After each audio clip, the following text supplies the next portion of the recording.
Game 2, doubleheader on ESPN, live odds, sportsbookreview.com. Rockets and the Clippers from LA.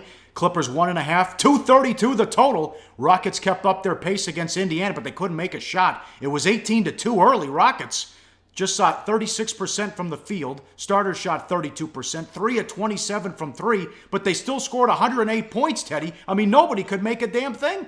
Yeah, that's the beauty of it. Okay, they were ice cold throughout. The starters couldn't hit a shot. They were ice cold from three-point range, and they still score 108. That's Houston. And the key, of course, has been the bench. The first 3 games with Louie Williams on board have been unbelievable. The starters, 391 points. The bench, 388. I'm sorry, not 398 points. That can't be right. 191 and 188. I'm sorry. But the bottom line is they're scoring a boatload of points, and the bench has been phenomenal. And now, the Rockets couldn't make a shot against Indy. The Clips went to OT versus Charlotte on Sunday, but, they were pretty efficient on offense. Chris Paul, 17 assists versus 0 turnovers. LA won the boards, though, 47-43. They forced Charlotte into as many turnovers as assists, 16 each. The D had 14 steals. Batum and Kemba were 14 of 23 from 3. But I watched that game. Batum was dynamite. They also were 27 of 30 at the line. Griffin was fresh and had chemistry with Paul. 43 points, 10 rebounds, and 5 assists. When these teams get together, it's usually a shootout. This total. What do you think of the Clippers' favorite here, though? They're not the better team. I'm surprised to see this number. Let's put it this way. My power number does not say the Clippers should be favored in this ballgame. But let's go back to the Clippers' defense in that last game.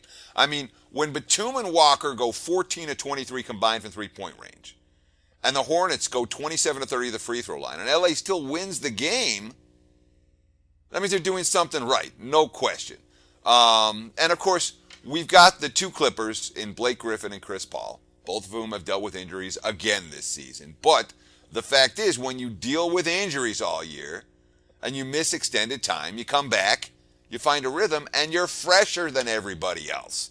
Here's a quote from Chris Paul prior to the game against Charlotte. Quote, Blake and I talked before the game about being aggressive, and he could have had more. He could have had 50 points. So you've got 2 superstars right now for LA that are a little bit fresher, and I'm not going to say necessarily at the top of their game. Paul's only been back for a couple, but certainly positive signs for the Clippers.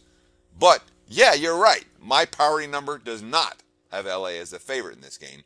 One of the reasons why we'll be talking about this game when it comes to play of the daytime. All right, up next, the deep dive, part 1 on the madness and who can win it all coming up on Sportsbook. Betting insight today on SBRpicks.com.